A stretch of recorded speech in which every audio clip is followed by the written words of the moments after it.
विश्वनाथ भगवान की, महाकालेश्वर भगवान की, ओंकारेश्वर भगवान की, संत ज्ञानेश्वर मौली की, कुबरेश्वर महादेव की। हर हर महादेव, हर हर महादेव, हर हर महादेव। काशी विश्वनाथ ओगरदा में त्रिकालदर्शी कैलाशी अविनाशी भगवान शिव जिनकी पुनीत पावन पवित्र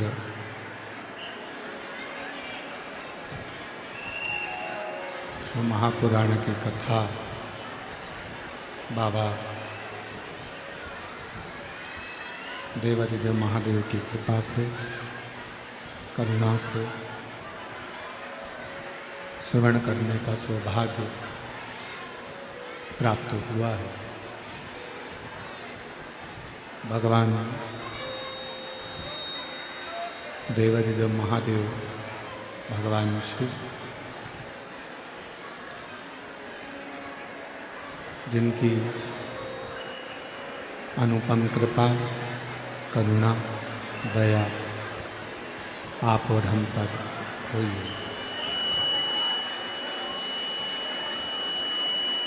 पवित्र श्री सिद्ध क्षेत्र चाकरवाड़ी, जिला बीड़, जहाँ सतगुरु संत श्री ज्ञानेश्वर माउली जी की पुनित पावन स्थली, जहाँ पर आप और हम भगवान शिव की पवित्र कथा का लाभ ले रहे हैं।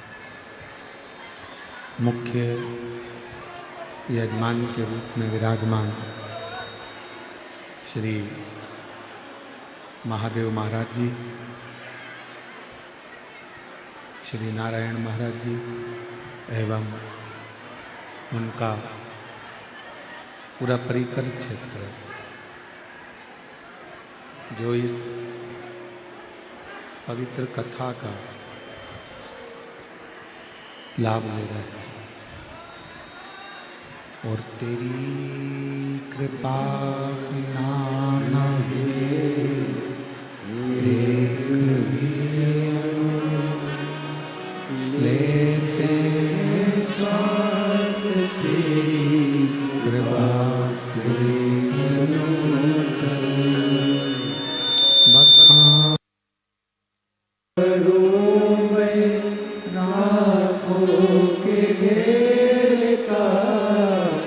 चपटी भभोग में है खजाना कुबेर का। हे गंगहार मुक्ति द्वार ओंकार तू, भोले ओंकार तू, आयो शरण तिहार शंभु तार तार तू। बखान क्या करूं मैं राखों के ढेर का, चपटी भगोट में खजाना कुबेर का। हे गंगा मुक्ति द्वार ओंकार तू, भोले ओंकार तू, आयो शरण तिहारी शंभु तार तार तू। ये पवित्र पावन भूमि श्री क्षेत्र चाकरवाड़ी, जहाँ शिव का एक अंश स्वरूप संत श्री ज्ञानेश्वर माउली जी, जिनकी ये पवित्र धरा है, और उस पवित्र धरा पर मैं श्री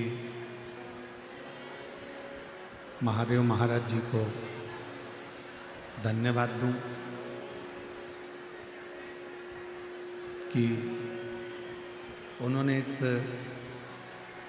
पवित्र कथा का लाभ आप और हमको चाकरवाड़ी क्षेत्र में दिया है। एक बार श्री महादेव महाराज जी के लिए जोरदार ताली बजाकर साधु का, श्री नारायण महाराज जी को भी साधु का, और इस संपूर्ण क्षेत्र में विराजमान सभी शिव भक्त भगवान शंकर की आराधना करने वाले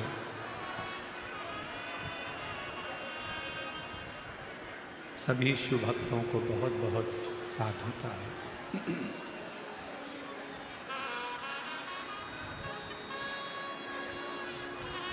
देखिए, भगवान शिव की आराधना जरूरी नहीं कि हम जल होगा तभी भगवान शिव को राजी कर सकेंगे। हमारे पास में कोई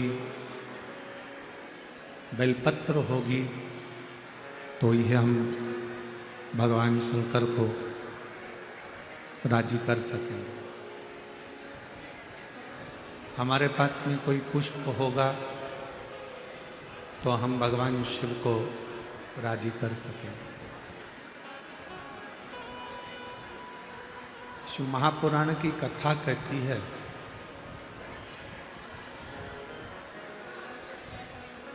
ये सारी सामग्री, पूजन का सारा सामान, ये सब बाद में है। पहले सबसे ज़्यादा अगर कोई जरूरी है, सबसे ज़्यादा यदि कुछ जरूरी है तो वो हमारा दिल, हमारा मन भगवान को समर्पित करना जरूरी है।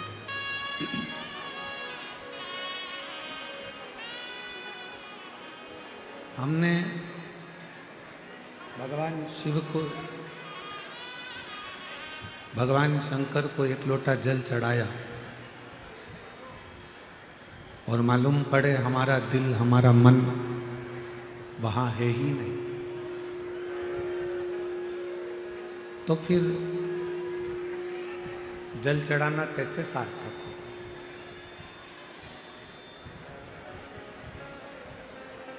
मंदिर की ही बेलपत्र उठाकर वापिस भगवान शंकर को समर्पित कर देना, भगवान शिव को चढ़ा देना, ये कब स्वीकार करते हैं भगवान? जब आपका मन, जब आपका चित्त, आपका मन, आपकी बुद्धि सब शिव में समाहित हो। जब तक भगवान शंकर में ये सब चीज़ें समाहित नहीं होगी, जब तक भगवान शंकर के उस शिवलिंग में हमारा मन, हमारा चित्त समाहित नहीं होगा, तब तक शिव प्राप्त नहीं हो सकता।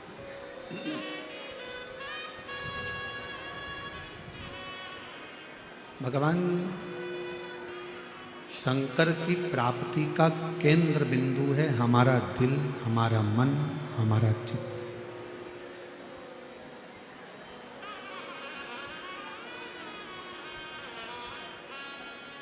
आप इतनी सारी संख्या में आए हो, लाखों की संख्या है। सरकारी आंकड़े के हिसाब से कथा के पहले दिन ही 3.5 से 4 लाख शिव भक्तों ने पंडाल में बैठकर कथा सुनी थी।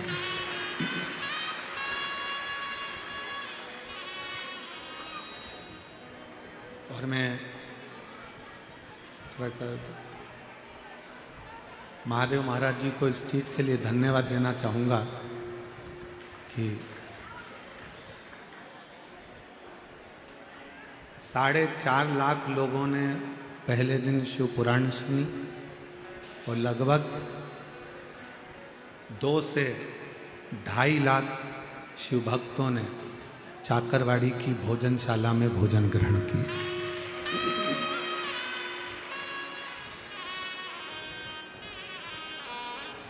महादेव महाराज जी, मैं आपको धन्यवाद दूं, साधुवाद दूं। इतनी सुंदर महाराष्ट्र में हम जब भी कथा करें,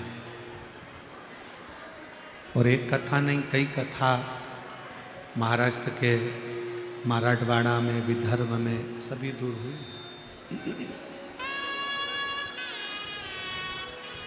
पर जो भोजन व्यवस्था चाकरवाड़ी में देखने को मिली, वो भोजन व्यवस्था कहीं देखने को नहीं। हलवा क्या, सीरा बना, हलवा बना, बूंदी बनी, चावल बना, सब्जी बनी, कढ़ी बनी, मिक्सचर बना, और कोई भी जिस भाव से आकर वहाँ खड़ा हुआ, ये देखकर भोजन दिया गया कि मेरा माउली आया है और वही पा रहा है।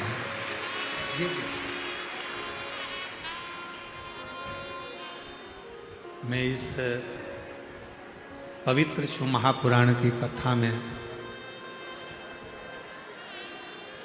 संत ज्ञानेश्वर माउली की इस पवित्र धरा से मैं महादेव महाराज जी आपको, नारायण महाराज जी आप सबको धन्यवाद दो। बहुत बहुत साधुवाद।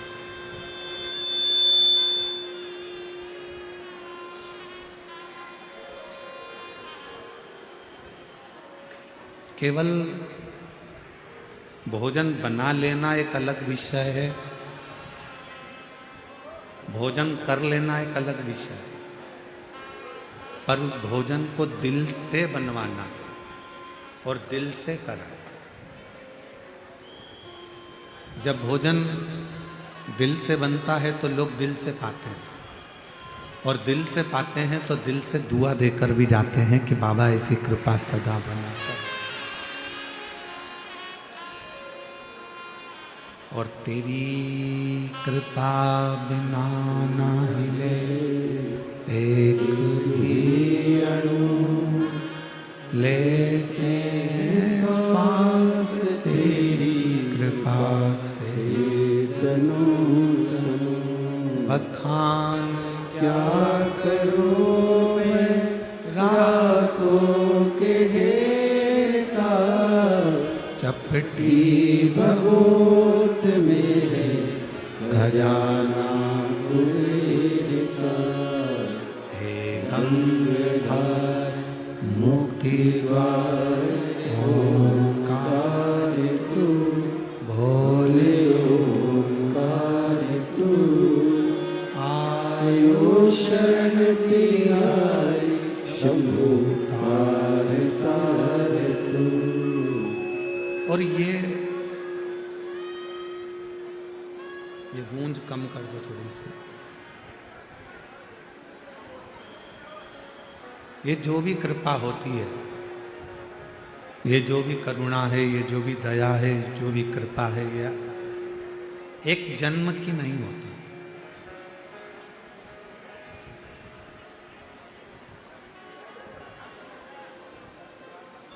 एक उत्तर देना बीड़ वालों, जितने चाकरवाड़ी में कथा सुन रहे हो सब उत्तर देना।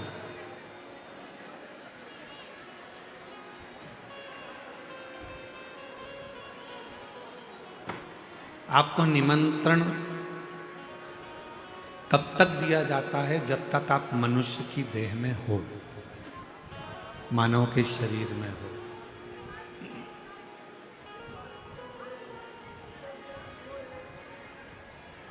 कब तक आपको बुलाया जाता है? जब तक आप मनुष्य के शरीर में हो।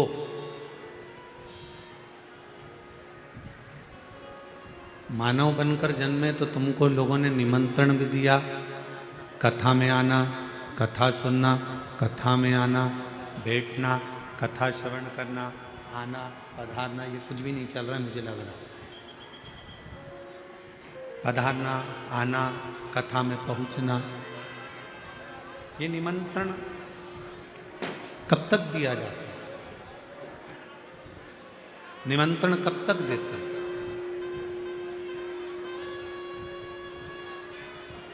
जब तक ये मानव का शरीर है। अभी आप और हम मनुष्य के शरीर में जन्मे हैं, इसलिए कोई हमको बुला रहा है। आप और हम मनुष्य के शरीर में जन्मे हैं, इसलिए कोई आप और हमको कथा में बुला रहा। मान लो अगला जन्म कुत्ता का हो गया, पशु पक्षी का हो गया, जानवर का हो गया, कोई जीव जंतु का हो गया, तो कोई निमंत्रण देने बुलाएगा क्या? जम के तो बोलो। कोई तुम्हारे यहाँ कहने के लिए आएगा? कोई तुम्हारे यहाँ बोलने के लिए आएगा कि आप हमारे यहाँ कथा सुनने के लिए आए? आप शिव जी को एक लोटा जल चढ़ाने जाना, भगवान की भक्ति करने जाना, आप भजन करने जाना, आप स्मरण करने जाना, आप मंत्र जाप करने जाना, कौन बुलाएगा आपको?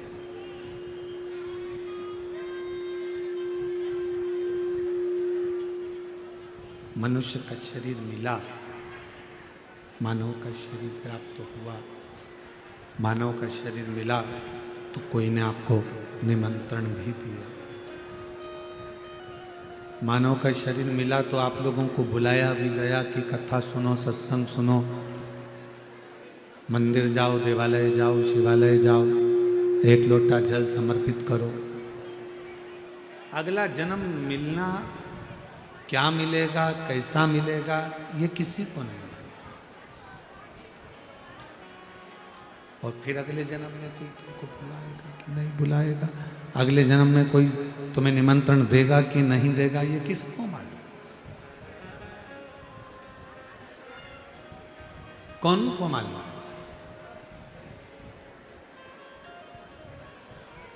इसलिए मेरे देवाधिदेव महादेव को धन्यवाद देते रहा करो, मेरे शंकर भगवान को बार बार साधुवाद देते रहा करो कि आपने मुझे मानव का शरीर दिया और मैंने सत्संग किया।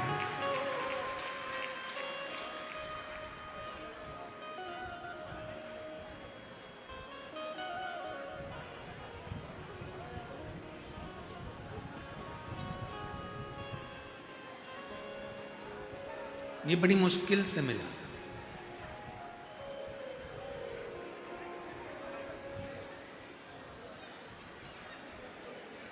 मानव शरीर अगर मिल गया और उस मानव शरीर में भी भगवत भजन हो गया तो ये समझ लो कि शिव की कृपा, शिव की करुणा।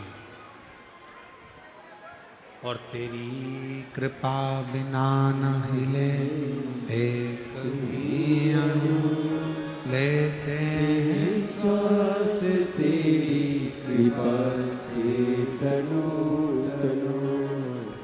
दो भूख है, एक तन की भूख होती है, एक मन की। प्रेशर बढ़ाओ, प्रेशर। तन की भूख और एक मन की भूख, दो भूख है। एक तन की भूख होती है, एक मन की भूख होती है। और इन दोनों भूख को कभी मिटाया नहीं जा सकता। इन दोनों भूख को कभी समाप्त करा नहीं जा सकता।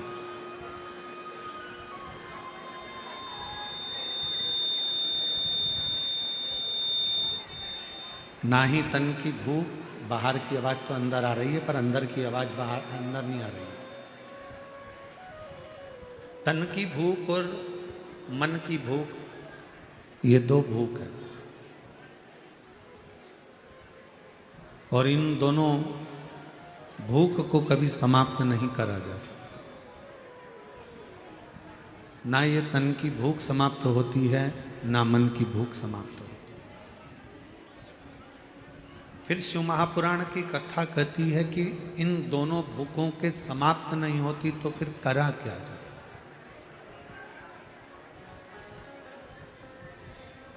क्या करा जाए कि ये दोनों भूखें कंट्रोल में रहे? तो कहा एक काम करो, तन को भी काम में लगा दो और मन को भी काम में लगा दो। जब व्यक्ति काम में लग जाता है, जब व्यक्ति काम में लग जाता है तो फिर उसको भूख नहीं लगती। इस तन को अपने कर्म में लगा दो और इस मन को भगवान शंकर की भक्ति में लगा दो। ये दोनों जब काम में लग जाएंगे तो तन और मन भूखे नहीं। शरीर की भूख, तन की भूख और मन की भूख, इसको समाप्त करना बहुत कठिन, बहुत। पर दोनों को ही अगर हमने कर्म में लगा दिया, शरीर को भी कर्म में लगा दो, तन को भी कर्म में लगा दो कि परिवार का भरण पोषण करना है, परिवार को संभालना है, घर को संभालना है, कुटुंब को संभालना है, तो इसको शरीर को लगा दो काम में कि तुम काम करते हो, और मन को भी लगा दो।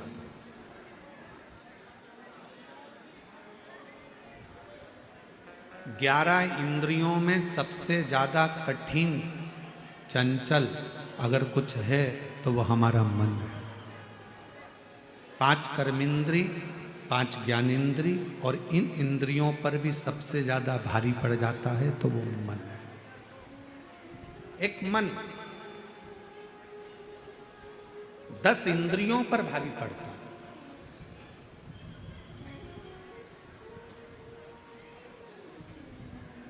कितना कितना शिव महापुराण की कथा कहती है, भगवान शंकर का संवाद कहता है, पार्वती मैया का जब प्रागट्य हुआ, माँ पार्वती मैया जब जन्मी और हिमालय राज के यहाँ पर खूब बधाइयाँ बट रही। मेरे घर में बेटी का जन्म हुआ और हिमालय राज बड़े खुश हो रहे थे कि आज मेरे घर में एक बेटी का जन्म हुआ।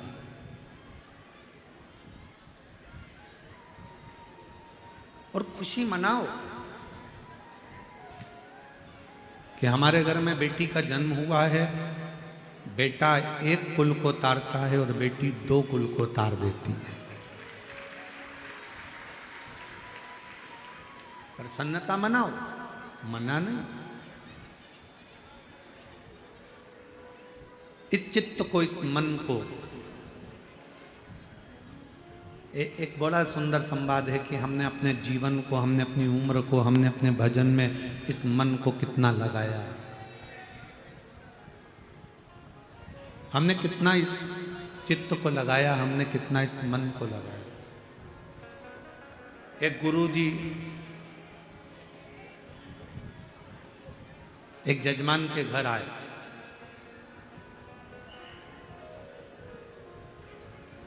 और गुरुजी यजमान के घर पर आए और यजमान के घर पर आने पर यजमान प्रणाम करा, चरण पखारे, नमन करा। बहू थी नहीं, आ गई, प्रणाम करा उसने भी। इतने में गुरुजी ने बहू से पूछा,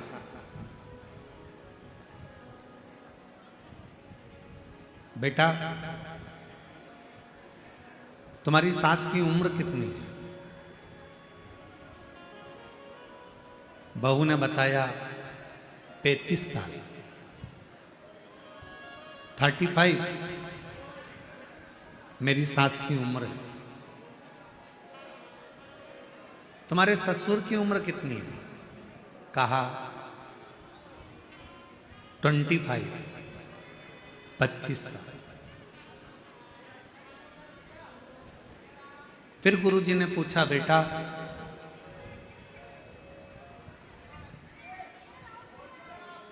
तुम्हारे पति की उम्र कितनी है? कहा कल ही पैदा हुआ है। फिर गुरुजी ने पूछा, तुम्हारी उम्र कितनी है?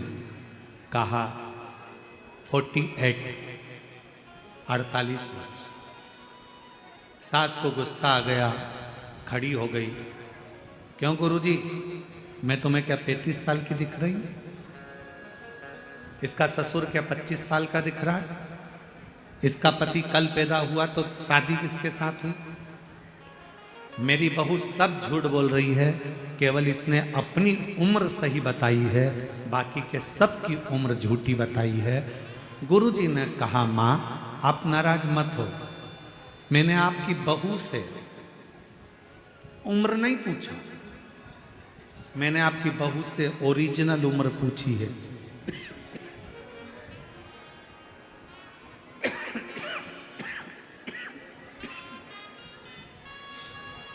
मैंने तुम्हारी बहू से असली उम्र पूछी।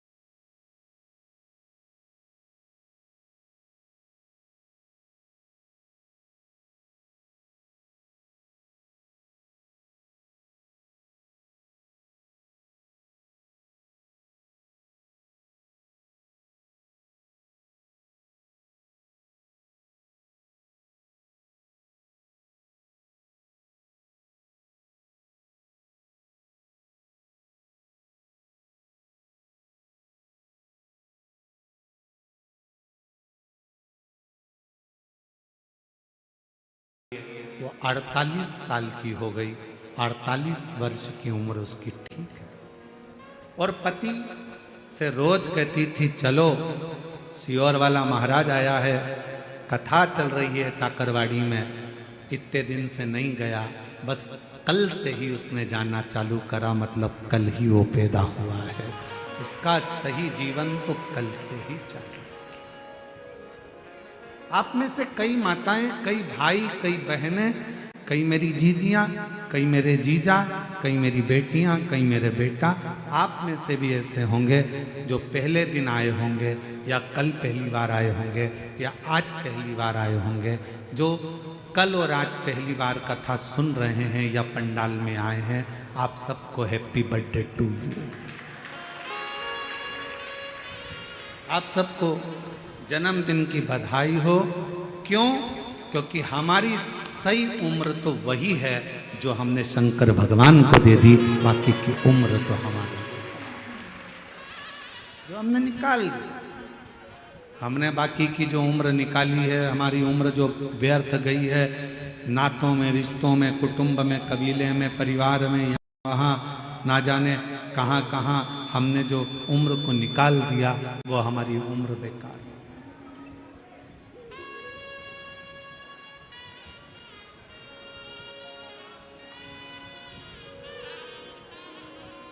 मैं महादेव महाराज जी आपको साधुता दूं, महाराज नारायण महाराज सबको, कि आप लोगों ने अपने बच्चों को भी सही उम्र दी है। डॉक्टरी की पढ़ाई के साथ साथ उनको अपने पूर्वजों ने जो सत्संग किया, भजन किया, जो माऊली ने कृपा करी, वो सारी कृपा का वृतांत उनको अपने जीवन में दिया और सत्संग में उनको लगाया।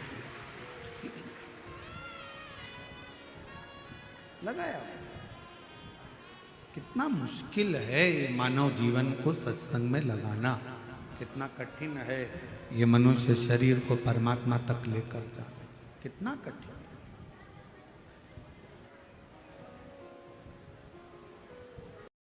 ज्यादा कठिन है ये मन।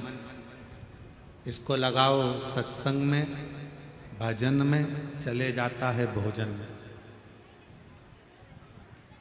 इसको भेज दो सत्संग में, तीर्थ में, चले जाता है फिल्म में। अपने मोबाइल में गूगल पर सर्च करो या इंस्टाग्राम पर देखो या व्हाट्सएप पर देखो, बहुत सारी चीजें 24 घंटे आती रहती है। 24 घंटे तुम देख देख के थक जाओगे, पर तुम्हारा मोबाइल नहीं थकेगा, इंस्टाग्राम नहीं थकेगा, व्हाट्सएप नहीं थकेगा, गूगल नहीं थकेगा, यूट्यूब नहीं थकेगा, ट्विटर नहीं थकेगा। तुम थक जाओगे, तुम्हारी आंखें दुखने लगेगी, मोबाइल देखते देखते तुम्हारा सिर दुखने लगेगा, पर मोबाइल नहीं दुखेगा। पचासों चीज दिन भर मोबाइल में आती है, रात भर मोबाइल में आती है। अब ये आपके ऊपर आधारित है कि आपको उसमें से क्या ग्रहण करना है।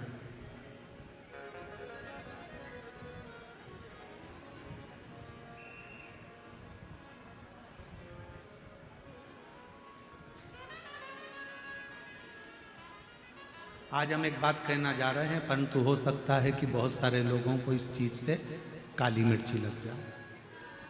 महादेव महाराज जी, हमारी बात से थोड़ा लोगों को बहुत लगती बहुत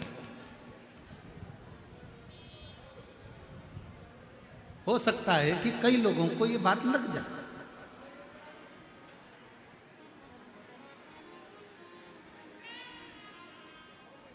आज के समय के बच्चे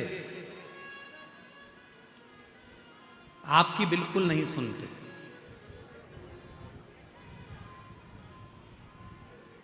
सौ बच्चों में से 10 बच्चे ऐसे होंगे जो अपने माँ बाप की सुनते होंगे, बाकी के 90 की तो हम गारंटी ले रहे हैं नहीं सुनते। आज के जमाने के बच्चे आपकी नहीं सुनते। आज के जमाने के बच्चे आपकी नकल करते हैं। क्या करते हैं? जम के बोलो जरा। नकल। पापा ने ऐसा किया था, मम्मी ने ऐसा किया था, दादी ने ऐसा किया था, दादा ने ऐसा करा था, बुआ जी ने ऐसा करा था, नानी जी ने ऐसा करा था। उनने मुझे 500 का नोट दिया तो मैं भी 500 ही दूंगा। उनने अपने व्यवहार में 200 रुपये दिए थे, मैं भी 200 रुपये दूंगा। उनने बिछुड़ी दी थी, पायल दी थी शादी में, मैं भी पायल दूंगी। आज के जमाने के बच्चे आपकी नहीं सुनते। आज के जमाने के बच्चे आपकी नकल करते हैं। तो मेरा निवेदन है, अगर बच्चे आपकी नकल कर रहे हैं तो आप उनको अच्छी नकल दो। दिन भर मोबाइल पकड़कर अगर मम्मी बैठी रहेगी तो बच्चे भी दिन भर मोबाइल पकड़कर बैठे रहेंगे। और अगर मम्मी दिन भर अच्छी किताब लेकर बैठी रहेगी तो बच्चे भी अपनी पुस्तक लेकर बैठे रहेंगे। दादी दिन भर सीरियल देखेगी तो बच्चे भी सीरियल देखेंगे। दादी अगर लड़ाई करेगी तो बच्चे भी लड़ाई करेंगे। इसलिए दादियों से भी निवेदन है कि टीवी पर शिव पुराण सुनना तो बच्चे भी कभी ना कभी सत्संग सुनने की आदत डाल लेंगे। नकल करते हैं बच्चे। माँ जैसा करेगी वैसे बच्चे करेंगे। आज का जमाना है, आज के बच्चे आपकी सुनते नहीं पर नकल पूरी करते हैं। मम्मी ने तुम भी तो इतनी देर से मोबाइल लेके बैठी थी और मुझे पढ़ने बिठा दिया। आज के बच्चे कहते हैं, बोलो दीजिए सही है कि गलत है। थोड़ा सा लोगों को गलत लग सकता है, परंतु हम जो बोल रहे हैं इस व्यासपीठ के माध्यम से आज का बच्चा नकल करता है। मम्मी तुम भी तो रात को 10-10 बजे तक मोबाइल देखती रहती हो और हमको मना करती रहती हो। बच्चे नकल करते हैं। तुम मोबाइल पकड़कर बैठोगी तो तुमसे ज़्यादा तुम्हारी औलाद मोबाइल पकड़कर बैठेगी। तुम दिन भर शॉपिंग करोगी तो तुम्हारी औलाद भी बाइक लेकर जाएगी और मॉलों में शॉपिंग करेगी। तुम अगर 24 घंटे मायके बात करोगी फोन पर तो तुम्हारी औलाद भी फिर टीना मीना गीना नीना से बात करती रहेगी। बस यही चीज। बच्चे आपको और हमको देख रहे हैं, बच्चे घर के माँ बाप को देख रहे हैं। आज के बच्चे आपकी सुनते कम हैं पर आज के बच्चे आपकी नकल ज़्यादा करते हैं। इसलिए अपने बच्चों को अगर नकल भी सिखा रहे हो तो एक काम करना, रोज़ आधा 1 घंटा रामायण लेकर, भागवत लेकर, गीता लेकर, शिवपुराण लेकर, ज्ञानेश्वरी लेकर अपने हाथ में लेकर बैठना। तो मुझे उम्मीद है कि आने वाली पीढ़ी भी वो शब्द याद रखेगी, वो भी पकड़े।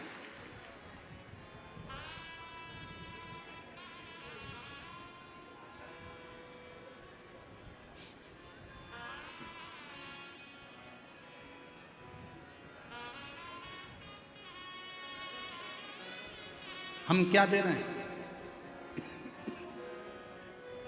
कल महादेव महाराज जी वो बुजुर्ग से महाराज जी आए थे ऊपर थोड़ा विश्राम का, क्या नाम था? नेत्र आए। माइक तो दो जरा, माइक दो।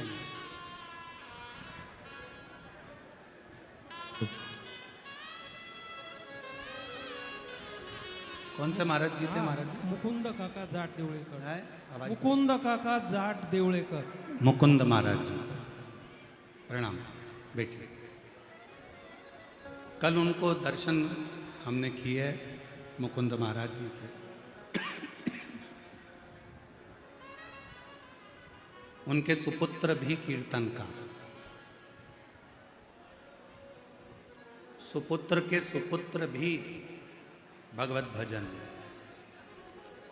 जैसे महादेव महाराज जी, नारायण महाराज जी आपके बच्चों से मिले, जैसा आप सत्संग में डूबे हुए हो वैसे ही आपके बच्चे सत्संग में डूबे। आपको सत्संग,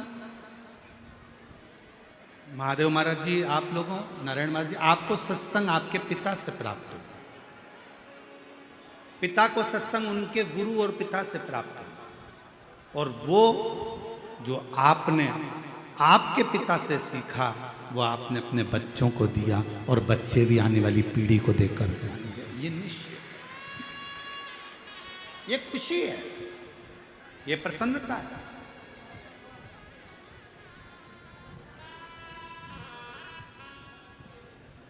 आज के जमाने की शिक्षा भी आपने अपने बच्चों को दी है, और जो संस्कारों की शिक्षा है वो भी अपने बच्चों को दी।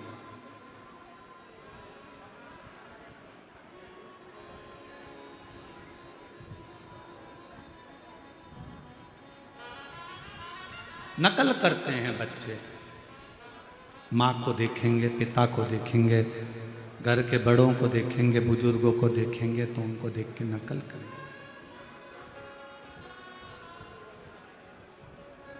शिव महापुराण की कथा कहती है हर माँ से प्रार्थना करती है।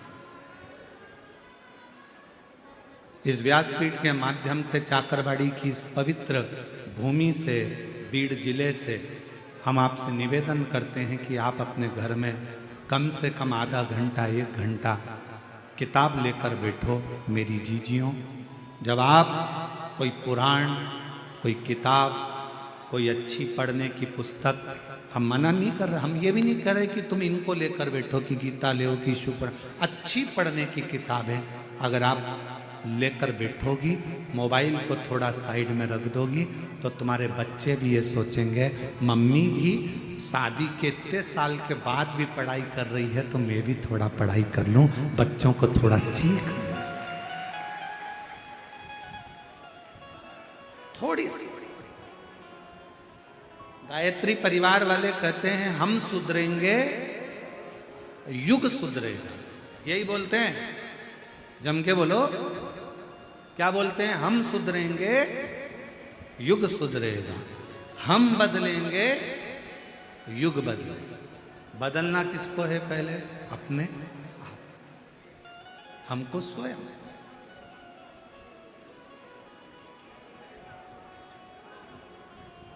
और जिस दिन हम स्वयं बदल गए, हमें किसी को बदलने की जरूरत नहीं पड़ी।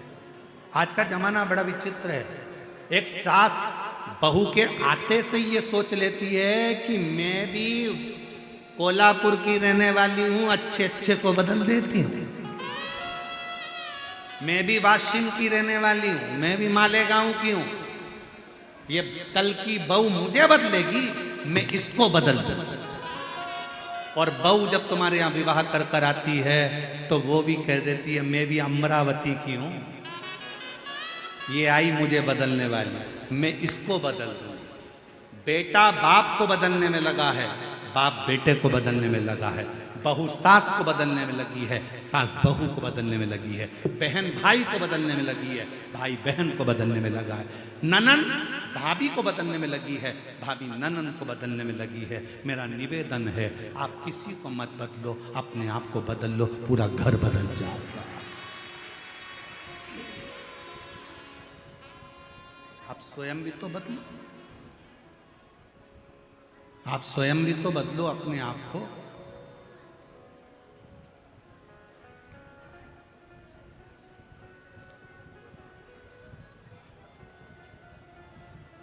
स्वयं बदलो।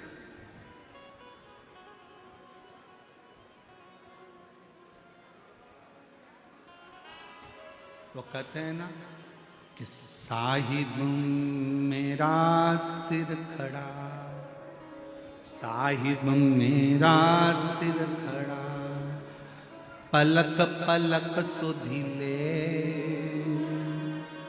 जब ही गुरु कृपा करे तब ही शिव झोली भर के दे। आप खुद अपने आप को जब बदल लोगे, जब अपने आप को तुमने चेंज कर लिया, बदल लिया, तो फिर कोई तुमको बदलने वाला नहीं आएगा। फिर अपने आप सब कुछ बदल जाएगा, सब।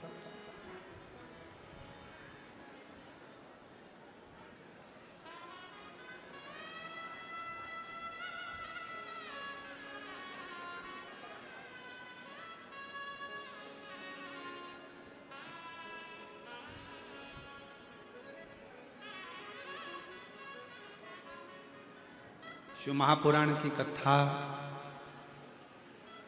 करते करते 30 साल के लगभग में हो जाए।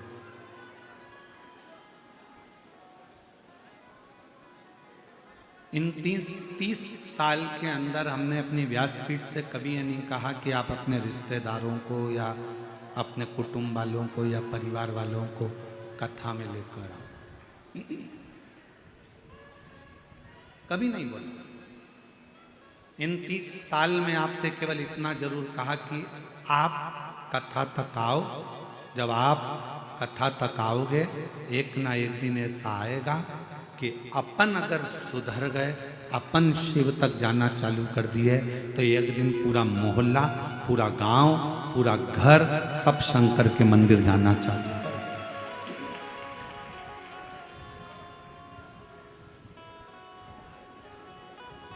आप स्वयं तो जाओ। स्वयं के जाने का जो फल है वो दुनिया में कुछ भी, कुछ भी।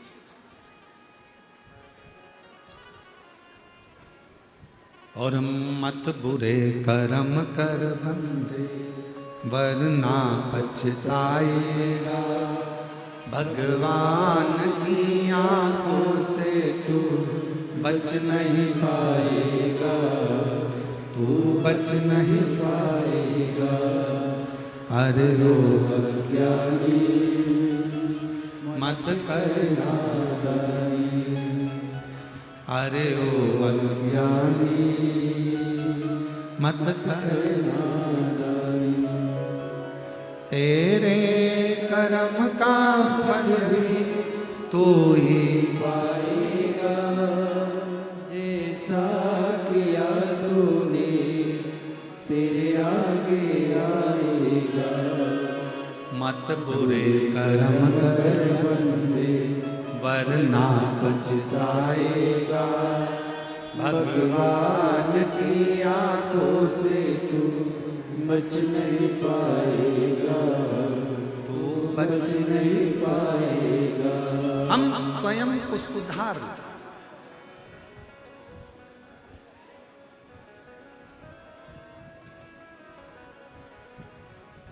स्कूल कौन कौन गया है?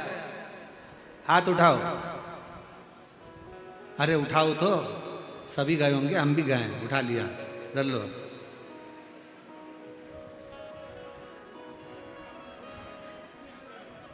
सारे सब्जेक्ट की अलग अलग एक एक फेयर कॉपी होती है। बोलो तो, कौन सी कॉपी? Fair copy. हिंदी की, अंग्रेजी की, गणित की, साइंस की, सब की फेयर कॉपी एक अलग होती है, सब की अलग अलग होती है। और एक कॉपी बिचारी होती है जिसमें सारे सब्जेक्ट को लिखा जाता है, उसको कहते हैं रफ कॉपी। बोलो सही है कि गलत? अरे बोलो तो जम के। रफ, टीचर ने कुछ लिखाया बोर्ड पे, वो लिख लिया, फिर किसी ने लिखाया, वो लिख लिया। अंग्रेजी का आया, साइंस वाला आया, मैथ वाला आया, फिर ये आया संस्कृत वाला, फिर ये हिंदी वाला, सब रफ में उतार लिया। फिर बाद में से रफ से अपन ने उसको फेयर कॉपी में उतार दिया और एक कॉपी अलग फेयर बना दी। घर में भी फेर कॉपियाँ तो जितने घर के बेटे हैं, बहुएं हैं, ये सारी फेर कॉपी हैं। और घर के जो बुजुर्ग हैं ये रफ कॉपी हैं। बहुत कुछ लिख लेते हैं और आपको अच्छा बना देते हैं। घर का बुजुर्ग रफ कॉपी की तरह है। इसने भी कुछ कहा, उसने भी कुछ कहा, बड़ी बहू कुछ बोल गई, छोटी कुछ बोल गई, मंजला कुछ बोल गया, संजला कुछ बोल गया, ननद आई बोल गई, मामा जी आए बोल गए, फूफा जी आए बोल गए। वो रफ कॉपी घर का बुजुर्ग सब अपने अंदर उतारता जाता है और उन सब की सुनकर फिर रफ कॉपी में से फेर कॉपी बनाता जाता है। बड़े बेटे को कह देगी बेटा ऐसा कर लेना, छोटे को कह देगी ऐसा कर लेना। हिंदी सही कर दी, अंग्रेजी की कॉपी सही कर दी, साइंस की कॉपी सही कर दी, पूरे घर को अच्छा कॉपी दिया, फेर कॉपियां दे दी और घर की वो रफ कॉपी तो रफ ही रह गई। आखिरी में भी लोगों ने कहा माँ तू चुप रहे, तुझे कुछ नहीं आता। क्यों? क्योंकि वो रफ थी, उसने सब कुछ धारण करा, फेर नहीं हो पाई क्योंकि सबके लिए जी थी। ये कॉपी रफ कॉपी सबके लिए जी है। ये रफ कॉपी आखिरी में उठाकर खत्म हो जाती है, भरा जाती है तो फेंक दी जाती है। और फेर कॉपी को तो एग्जाम तक भी संभाल कर रखा जाता है। काम आएगी, काम आएगी, काम आएगी। माँ बाप वो रफ कॉपी हैं जिन्होंने आप जैसे बच्चों को फेर कॉपी बना दिया और आपको अच्छे बैग में सजाकर एग्जाम तक पहुंचा दिया। वो माता पिता, और उस माता पिता का आदर करो, सम्मान करो, सत्कार करो। आज बच्चों को जैसे एक माता पिता को बच्चों की जरूरत होती है, उसी तरह बच्चों को भी अपने माता पिता की जरूरत होती है, उसी तरह माता पिता को भी बच्चों की जरूरत होती है। हिमालय राज की नगरी में नगाड़े बज रहे हैं, बैंड बाजे बज रहे हैं, ढोल बज रहे हैं, मृदंग बज रहे हैं। क्यों? हिमालय राज के घर में बेटी का जन्म हुआ।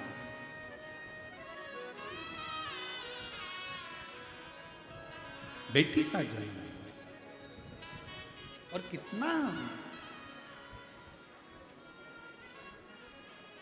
कितना जरा देखो, शिव महापुराण की कथा को उठाकर देखिएगा। शंकर भगवान की धर्म पत्नी पार्वती जी का जन्म होता है तो हिमालय राज के यहाँ पर नगाड़े बजते हैं, ढोल बजते हैं। शंकर भगवान की खुद के घर में अशोक सुंदरी का जन्म होता है। जया, विषहरा, शामली बारी, दौतली, देव, शंकर भगवान के घर में 6 लड़कियों का जन्म होता है। गणेश जी का जन्म हुआ तो नगाड़े नहीं बजे, कार्तिकेय का जन्म हुआ तो नगाड़े नहीं बजे, पर शंकर भगवान के घर में भी अगर बेटी का जन्म हुआ है तो नगाड़े बज रहे हैं, नगाड़े बज रहे हैं, आनंद हो रहा है। चारों तरफ बधाइयां बांटी जा रही हैं कि हमारे घर में बेटी का जन्म हो गया। बेटी का, पर बेटी भी हो तो ऐसी हो जो अपने माँ बाप का नाम रोशन करे।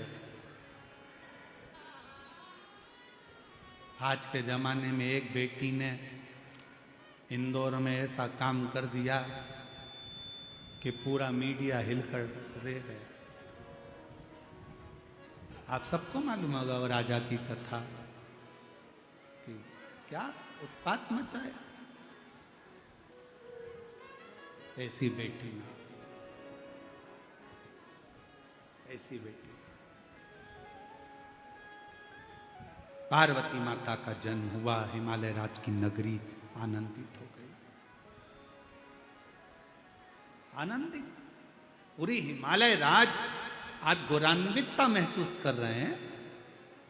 और मेरा बेटियों से निवेदन है, जितनी बेटियां इस आस्था चैनल के माध्यम से कथा सुन रही हैं, जितनी इस सोशल मीडिया पे कथा सुन रही हैं, और जितनी इस चाकरवाड़ी की पवित्र भूमि पर कथा सुन रही हैं, माउली बाबा के इस पवित्र स्थान से, मेरे शंकर का एक रूप है माउली, उनके एक इस पवित्र स्थान से जितनी बेटियां कथा श्रवण कर रही हैं, मैं उनसे भी कहूँगा कि आप, केवल एक बेटी ऐसी होती है जो अपने माँ बाप को 94 तरह के नरक में से बाहर निकाल के ले आती है। बेटी, बेटा नहीं, बेटा एक कुल को तारता है, बेटे को तो कन्यादान, बेटे को तो बाप का पिंडदान करना पड़ता है, बेटे को तो माँ का पिंडदान करना पड़ता है, बेटे को तो दादा दादी का पिंडदान करना पड़ता है, तब जाकर वो तरते हैं।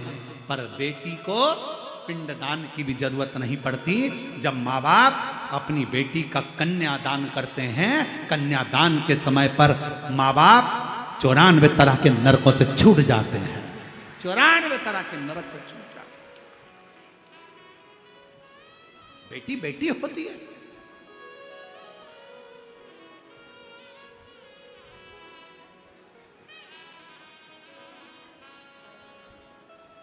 श्रेष्ठ बेटी का जन्म हो। हिमालय राज के घर में पार्वती जी का जन्म हुआ और हिमालय राज की नगरी बड़ी आनंदित हो रही, बड़ी आनंद।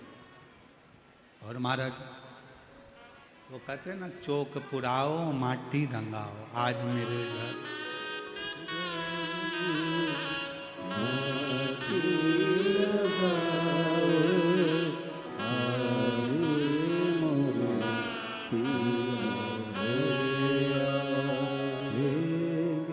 कितना सुंदर भाव कहा गया कि भगवान शिव के पार्वती मैया का प्रागट्य हुआ, हिमालय राज आनंदित हुआ, पितृलोक आनंदित हुआ, देवलोक आनंदित हुआ, भूमंडल आनंदित हुआ, चारों तरफ आनंद ही आनंद समाहित हो गया। पूरा देवलोक आनंदित है, पूरा देवलोक। और उस देवलोक में जब पार्वती मैया का जन्म के समय पर देव ऋषि नारद जी का आगमन हुआ, देव ऋषि नारद का, और नारायण श्रीमन नारायण नारायण श्रीमन नारायण। देव ऋषि नारद का आगमन हो गया। हिमालय राज की धर्म पत्नी मैनावती की गोद में पार्वती जी देखा।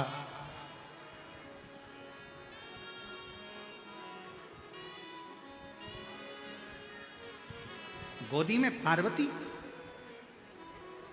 देव ऋषि नारद जी ने देखते ही श्रीमन नारायण श्रीमन नारायण श्रीमन नारायण श्रीमन नारायण,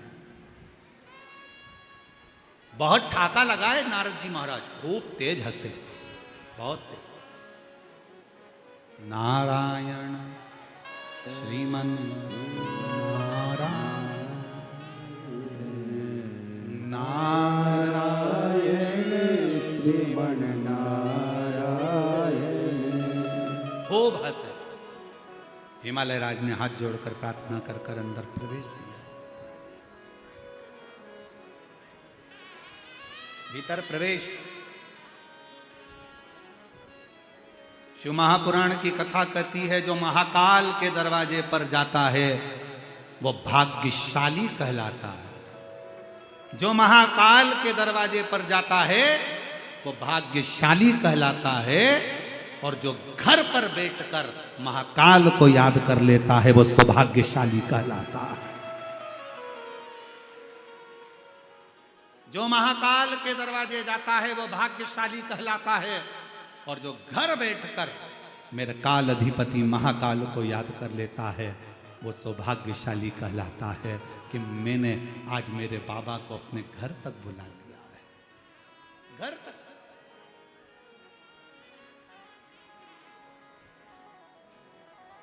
शिव को घर तक।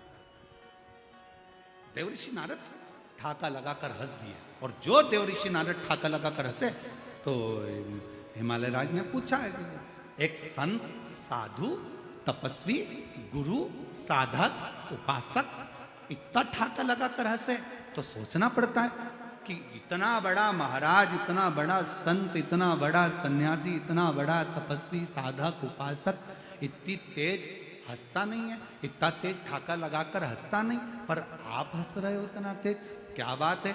नारद जी के हंसने पर हिमालय राज के अंदर थोड़ी सी क्षुब्धता उत्पन्न हुई।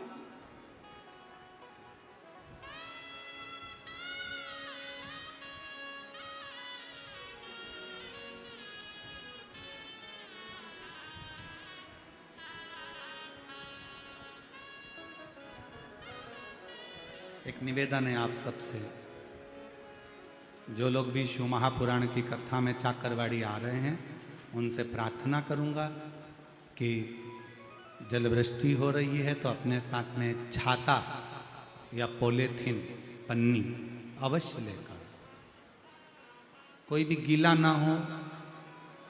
जिन जिन के पास छाते हैं वो अपने अड़ोसी पड़ोसी को भी लगाकर बिठा लें।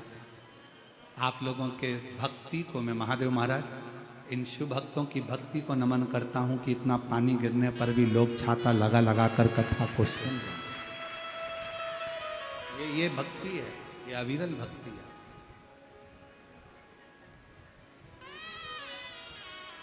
नहीं तो महाराज जी श्रोताओं के लिए सोफे लगाना पड़ते हैं, कुर्सियां लगाना पड़ती है। आप देखेंगे कि लोगों ने वहाँ की सारी कुर्सी उठा के इकट्ठी करके धर दी, क्योंकि इनको मालूम है कुर्सी में जो मजा नहीं है वो जमीन पर बैठ कर कथा श्रवण करने का जो मजा है वो कहीं नहीं। सब कुर्सियों का ढेर लगा दिया, ये रखी है, क्या करें उस कुर्सी का कि उसमें आनंद नहीं है। जो आनंद और वास्तवता है, चौकी पर बैठे तो चौकीदार कहलाए हो और जमीन पर बैठे तो जमींदार कहलाए हो, ये तो निश्चित है। चौकी पर बैठे तो चौकीदार कहलाए और जमीन पर बैठे तो जमींदार कहलाए हो। और चौकीदार की ड्यूटी तो 2-3-4 घंटे में पूरी हो जाती है, पर जमींदार ड्यूटी नहीं करता, जमीन का मालिकाना हक रहता है, वो जमींदार कहलाए। जमींदार हो आप, इसलिए जमींदार को टेंशन नहीं रहता, कुर्सी वालों को टेंशन रहता है। जरा सा कोई टच हुआ और कुर्सी हिली, गिराएगा, सर उतर, गिर जाऊंगी, सर। कुर्सी वालों को टेंशन है कब गिर जाए। ऐसे राजनेताओं को चिंता रहती है कुर्सी कब गिर जाए, कोई भरोसा नहीं। पर जो जमीन पर बैठा है उसको कोई टेंशन नहीं है कि कब गिरे। कोई गिरा जमीन पे और कोई आ गया, खसको खसको खसको खसको। अब उनको कौन बताए कि ये खसक खसक के खसके हो गए, अब क्या खसके, कोई चिंता नहीं। हम तो बाबा के भरोसे चलते हैं, हम तो बाबा के भरोसे चलते हैं। ये दुनिया वाले चलते हैं, ये दुनिया वाले चलते हैं, डमरू वाले के भरोसे चलते हैं, काशी वाले के भरोसे चलते हैं। हम उसके आश्रित होकर चले। नारद जी हंसे, हिमालय राज को चिंता व्यापी, क्यों हंस रहे हो, किस लिए, क्यों हंस रहे हो। चिंता व्यापी, चिंता क्या बात है। फिर पूछा नारद जी से हिमालय राज ने कि क्यों हंस रहे।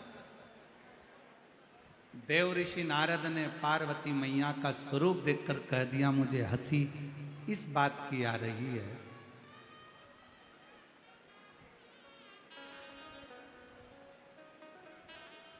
आज वो कथा भी याद आ गई राजा भोज की।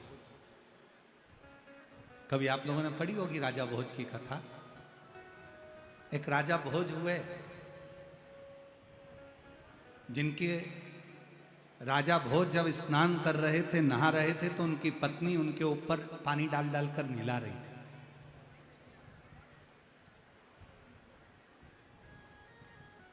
और राजा भोज की पत्नी जब स्नान करा रही थी, राजा भोज कर रहे थे अपनी पत्नी से, और पानी डाल, और पानी डाल, और पानी डाल, एक डब्बा और डाल, एक बकेट और भर के डाल। राजा भोज की पत्नी निलाते निलाते अपने पति को बहुत तेज हंस दी, ठाका लगा। आज देवर्षि नारद के हंसने पर यह कथा स्मरण में आ गई। राजा भोज की पत्नी जो हंसी, राजा भोज को गुस्सा आया। राजा भोज ने कहा मैं नहा रहा हूं, पानी डालने को कह रहा हूं और तू मेरे को देखकर इतना ठाका लगा कर हंस रही है, बता क्यों हंस रही है। धर्म पत्नी ने कहा मैं नहीं बताऊंगी आपको कि मैं क्यों हंस रही हूं। राजा भोज ने कहा तुझे मेरी कसम है बताना पड़ेगा कि तू क्यों हंस रही है। राजा भोज की पत्नी बोली मैं नहीं बताऊंगी, भले आप कसम दे दो पर मेरी भी कुछ